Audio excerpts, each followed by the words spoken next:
안녕하세요.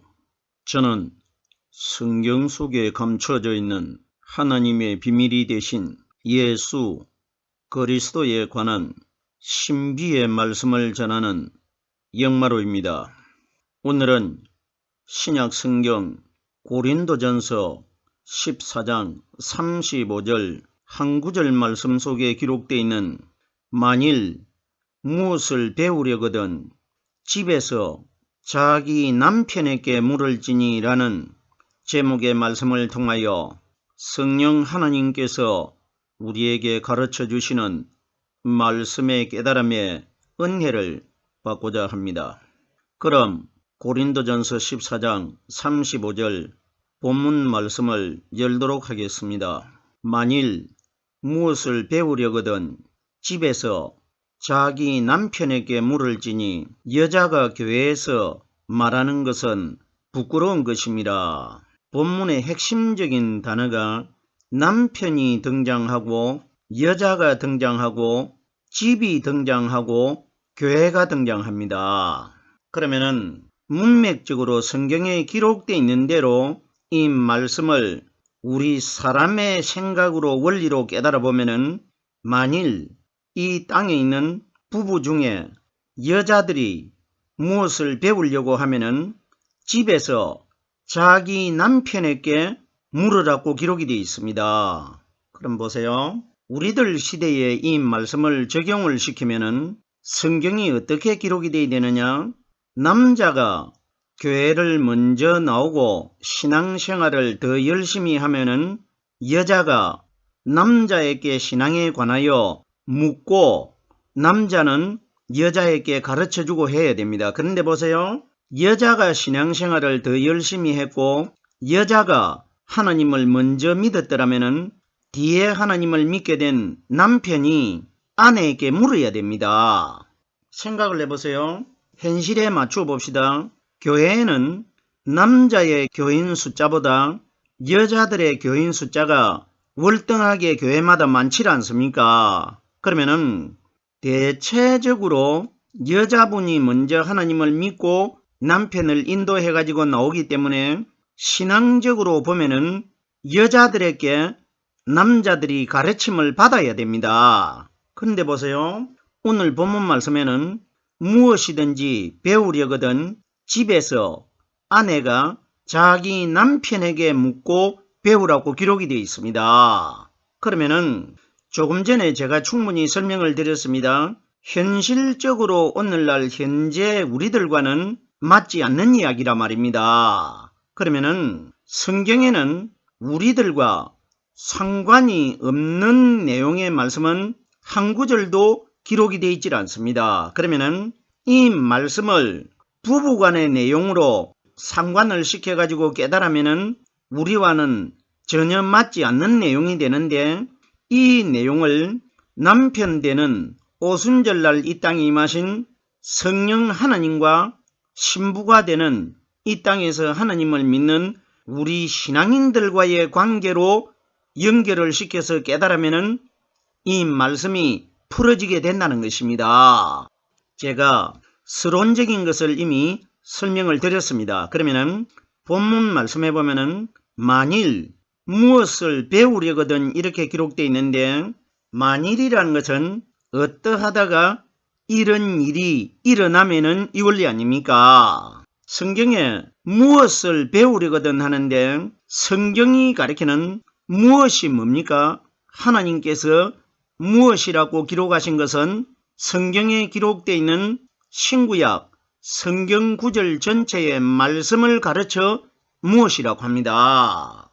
무엇이 성령이 우리에게 가르쳐 주시는 말씀이 무엇이라는 것을 요한복음 15장 7절 말씀해 보면은 예수님께서 비유적으로 말씀해 주셨는데 너희가 내 안에 거하고 내 말이 너희 안에 거하면 무엇이든지 원하는 대로 구하라 그리하면 이루리라. 그러면은 예수님이 말씀하신 무엇이라는 것은 오늘날 우리 사람들이 알고 있는 어떤 우리가 기도할 때에 환경적인 것을 무엇이든지 원하는 대로 구하면은 하나님께서 다 들어주신다 이 원리가 아니고 너희가 내 안에 거하고 내 말이 너희 안에. 그러면은 오순절날 이 땅에 임하신 성령은 오직 단 한 가지 우리들에게 성경에 기록되어 있는 이 말씀을 가르쳐 주시기 위하여 오셨기 때문에, 그러면은 내 마음 안에서 성령께서 가르쳐 주시고 깨닫게 해주시는 이 말씀이 내 속에 들어있으면은 내 말이 너희 안에 거하면 이 원리가 이루어진 겁니다. 그러면은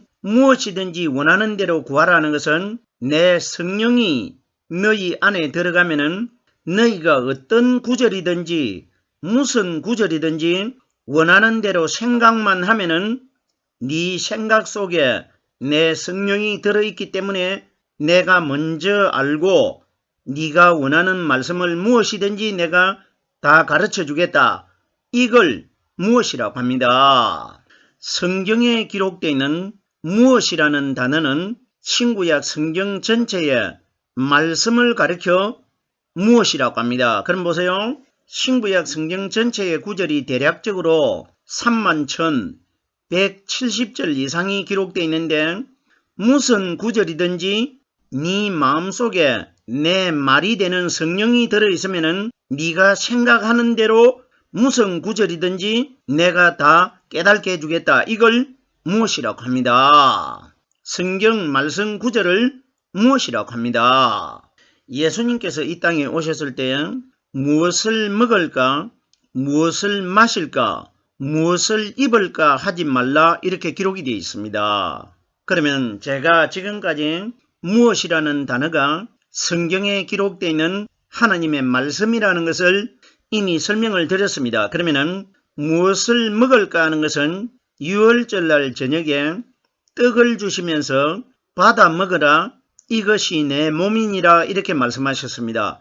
무엇을 먹을까 하는 것은 오순절날 이 땅에 임하신 성령께서 우리에게 가르쳐 주시고 깨닫게 해주시는 이 말씀을 하늘에서 내려온 생명의 떡이라고 요한복음에 예수님이 비유로 말씀하셨기 때문에 그러면은 무엇을 먹을까 하는 것은 성경에 기록되어 있는 구절들, 영적인 양식을 가리켜 무엇을 먹을까 이렇게 기록된 겁니다. 두 번째 보세요. 무엇을 마실까? 마태복음 26장 27절 말씀해 보면은 너희가 다 이것을 마셔라 이렇게 기록되어 있습니다. 마시는 것은 포도주이고 먹으라고 말씀하신 것은 떡이었습니다. 그러면은 성경에 기록되어 있는 떡과 포도주는 오순절날 이 땅에 임하실 성령께서 우리에게 가르쳐 주시고 깨닫게 해주시는 말씀을 떡으로 비유하셨고 포도주로 비유하신 것입니다. 그럼 보세요. 무엇을 먹을까 하는 것은 떡이었고 무엇을 마실까 하는 것은 포도주였습니다. 결론적으로 두 가지가 다 성경에 기록되어 있는 하나님의 말씀이라는 것입니다. 그러면은 너희 마음 안에 내 성령이 들어가면은 먹고 마시는 것은 얼마든지 내가 제공해 주겠다. 말씀을 내가 깨닫게 해 주겠다. 이 원리 아닙니까? 왜? 염려하지 말라고 했기 때문에 내가 다 주겠다는 것 아닙니까? 세 번째입니다. 무엇을 입을까 하지 말라. 입는다는 것은 예수님께서 요단강에서 상징적으로 성령 세례를 받는 모습을 보여주셨는데 성령이 비둘기 형체로 예수님에게 하늘에서 내려와 가지고 임한 것이 성령이 보이지 않기 때문에 보이지 않는 성령이 마치 이렇게 하늘나라에서 내려와 가지고 너희 마음속에 말씀이 깨달아지는 것이 성령이 임한 것 아닙니까? 이걸 보여주시고 광야로 돌아오실 때에 예수께서 요단강에서 성령의 충만함을 입고 광야로 오사 이렇게 기록되어 있는데 성령을 가리켜 입었다고 기록이 되어 있습니다. 그러면은 무엇을 입을까 염려하지 말라. 입는 것 또한 오순절날 이 땅에 임하신 성령이 가르쳐 주시는 말씀이라는 것입니다. 입는 것이 성령의 말씀이라는 것이 누가복음 24장 49절 말씀해 보면은 예수님께서 하늘나라로 승천하시기 직전에 제자들에게 말씀을 하셨습니다. 너희는 위에서 능력이 입히울 때까지 이 성에 유하라고 기록되어 있습니다. 그 성은 성령이 예루살렘에 오시기 때문에 성은 예루살렘을 가리킨 것이고, 위에서 능력이 입힐 때까지 성경이 가리키는 능력은 오순절날 이 땅에 임하신 하나님의 말씀을 능력이라고 합니다. 그러면 능력이 입힐 때까지 하는 것은 제자들 120명 마음속에 성령님을 통해 가지고 말씀이 다 깨달아지는 원리를 능력을 입은 것이라고 합니다. 그러면은 무엇을 먹을까, 무엇을 마실까, 무엇을 입을까 염려하지 말라 하는 것은 세 가지가 기록되어 있다는 것은 성경에 기록되어 있는 세 숫자는 이틀 동안 무덤 속에 죽어 장사되어 있다가 금요일날 토요일날까지는 장사되어 있었고 3일째 되는 주일날 무덤 바깥으로 거듭나신 성령님의 숫자를 세 숫자라고 합니다. 그러면은 무엇을 먹을까, 무엇을 마실까, 무엇을 입을까 염려하지 말라. 이거 세 가지를 누가 우리에게 제공하느냐? 3일날 무덤 속에 부활하신 성령이 오순절날 이 땅에 오셔가지고 우리의 마음 안에 들어오시면은 이 세 가지가 성령님을 통해서 말씀이 깨달아질 것이다. 이것이 기록된 겁니다. 성경이 가리키는 무엇이라는 단어에 관하여 제가 설명을 드리고 있습니다. 계속해서 보십시오. 요한복음 1장 38절 말씀해 보면은 세례 요한이 요단강에서 세례를 베풀고 그 이튿날 요단강에서 세례 요한이 어제와 같이 세례를 베풀고 있을 때 어제 자기에게 세례를 받으셨던 예수님이 요단강가에 다시 나타나셔가지고 돌아다니고 있습니다. 이때 예수님께서 보라 하나님의 어린 양이로다 했을 때에 세례 요한의 제자가 되는 안드레와 사도 요한이 예수님 뒤를 따라갔습니다. 예수님께서 이 사건을 이렇게 꾸미신 것 아닙니까? 예수님께서 길을 가시다가 뒤에 미행자가 세례 요한의 제자 두 사람이 안드레와 사도 요한이 따라온다는 것을 알고 예수님이 가시던 길을 멈추고 뒤로 돌이켜가지고 그 세례 요한의 두 제자에게 질문을 합니다. 예수님이 어떤 질문을 하셨느냐? 요한복음 1장 38절에 무엇을 구하느냐 이렇게 묻습니다. 그러면 예수님이 이 땅에 오신 목적은 자기 마음 안에 들어 계시는 성령께서 가르쳐 주시고 깨닫게 해주시는 이 말씀을 사람들에게 가르치기 위하여 이 땅에 오셨지 않습니까? 그러면 예수님께서 제자들에게 무엇을 구하느냐 물으신 것은 내가 온 것은 너희들에게 하나님의 말씀을 전하기 위하여 왔기 때문에 어제 너희 스승되는 세례 요한이 요단강에서 자기 뒤에 오시는 분은 성령과 불로 너희들에게 세례를 준다고 했는데 성령과 불 세례가 바로 오순절날 불의 해같이 갈라지는 하늘나라에서 내려오신 성령이 가리키는 말씀을 성령이라고 하고 불이라고 하지 않습니까? 그러면은 너희 스승 세례 요한이 나를 소개할 때에 그는 성령과 불로 세례를 주는 분이라고 소개를 했는데 그럼 너희가 혹시 너희 스승 세례 요한의 말처럼 나에게 성령과 불 받기를 원하느냐? 이걸 물은 겁니다. 보세요. 만약에 예수님께서 무엇을 구하느냐? 혹시 너희들이 너희 스승 세례 요한이 말한 것처럼 나에게 성령과 불로 세례받기를 원하느냐? 이걸 물은 겁니다. 이것을 무엇을 구하느냐? 이렇게 물은 겁니다. 왜? 예수님께서는 성령의 말씀밖에 주실 것이 없기 때문에 보세요. 이때에 두 사람의 제자들이 대답을 어떻게 하느냐? 만약에 그 두 사람의 제자들이 어제 우리 스승이 되신 세례 요한께서 당신은 우리에게 성령과 불로 세례를 주는 분이라고 말씀하셨기 때문에 우리들이 당신이 주는 성령과 불로 세례를 받고 싶습니다. 이렇게 말을 해버리면 아주 예수님이 곤란한 사건이 생겨버립니다. 성령과 불 세례는 언제 임해지느냐?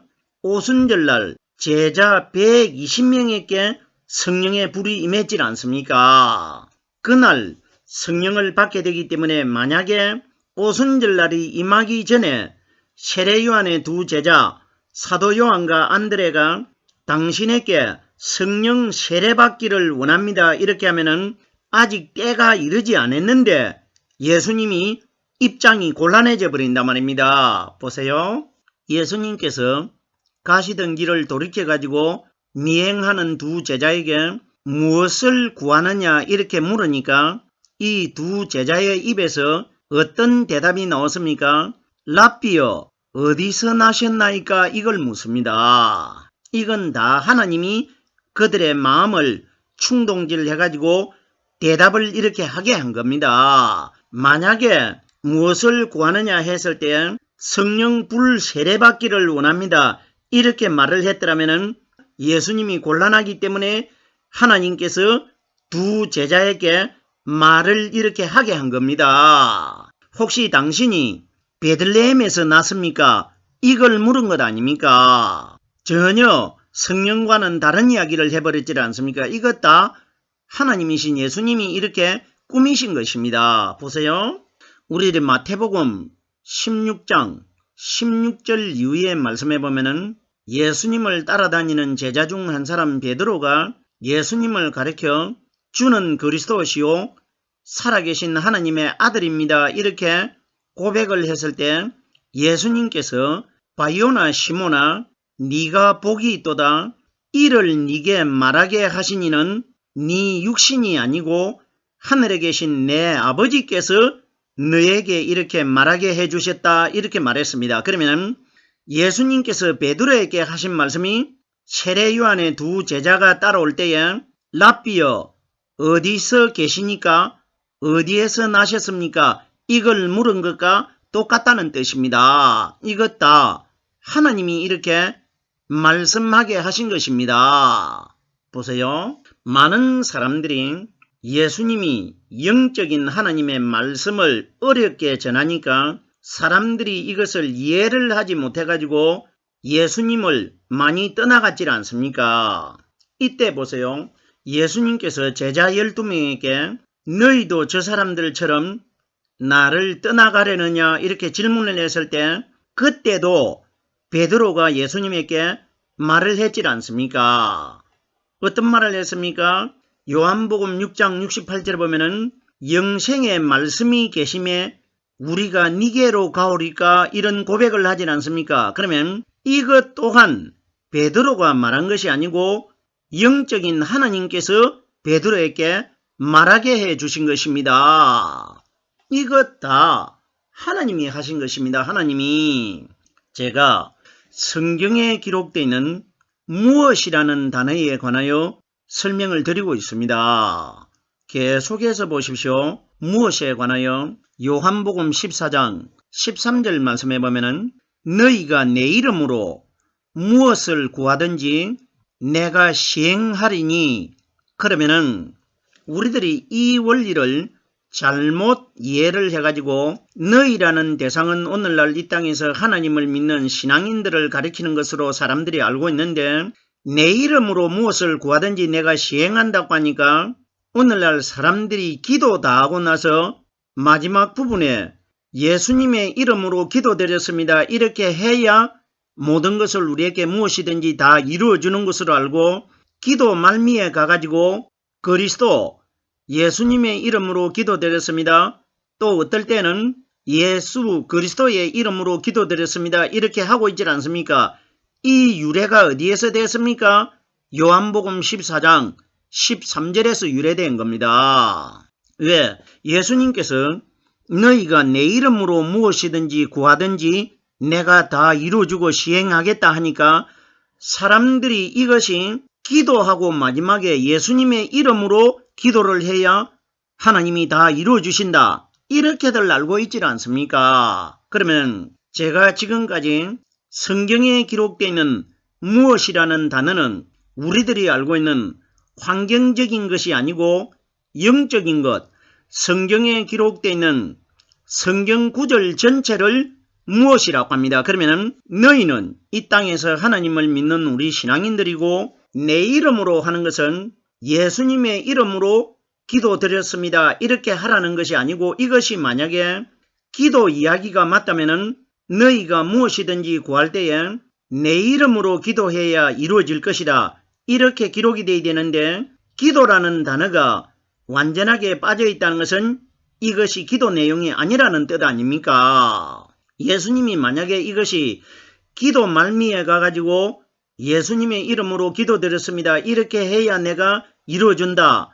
이렇게 말씀이 기록이 되어야 되는데 기도라는 단어가 완전히 빠졌다는 것은 이것이 기도가 아니라는 뜻 아닙니까? 보세요.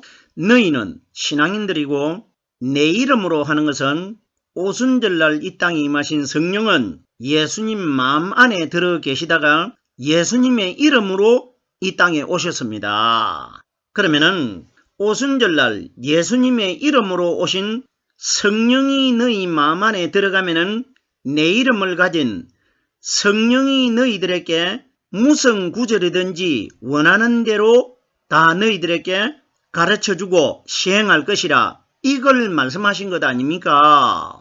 보세요. 내 이름에 관하여 요한복음 14장 26절 말씀해 보면은 예수님께서 보혜사 곧 아버지께서 내 이름으로 보내실 성령 그가 너희에게 모든 것을 가르쳐 주시고 내가 너희에게 말한 모든 것을 생각나게 하리라.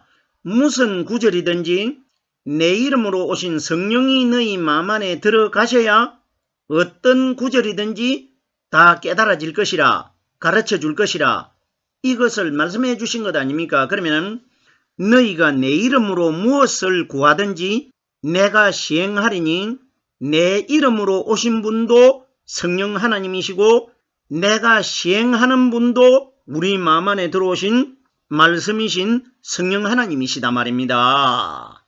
무슨 소린지 깨달아지셔야 됩니다. 제가 무엇이라는 단어에 관하여 설명을 드렸습니다. 계속해서 다음 단어를 보겠습니다.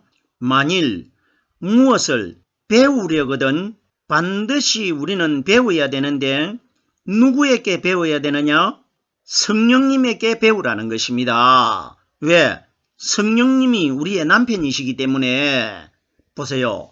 말씀이 이런 원리로 기록되어 있는데 오늘날 보십시오. 이것을 아내가 되고 남편이 되는 부부간의 사건으로 연관을 시켜가지고 이 말씀을 이해를 하기 때문에 이 말씀을 풀지를 못한단 말입니다. 왜? 우리 집에는 이 말씀을 내가 풀려고 하니까 남편에게 배우라고 했는데 남편은 아직까지 교회 나온 지가 한 달도 안 되고 여자는 교회를 다닌 지가 수십 년이 되는데 이건 현실적으로 우리들에게 맞지 않는 이야기 아닙니까? 이러기 때문에 이 말씀들을 자기와 맞지 않기 때문에 형편이 맞지 않기 때문에 이 말씀들을 이해를 하지 못한단 말입니다. 왜?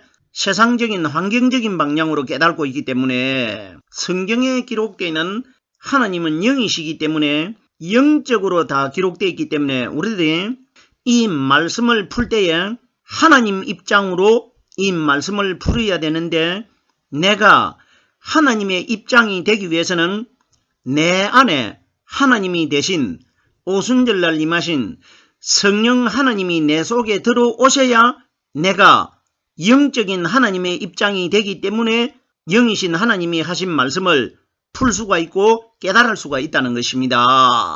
무엇을 배우려거든 하는데 이 배우는 것에 관해서도 여러 가지로 말씀이 인용이 되어야 됩니다.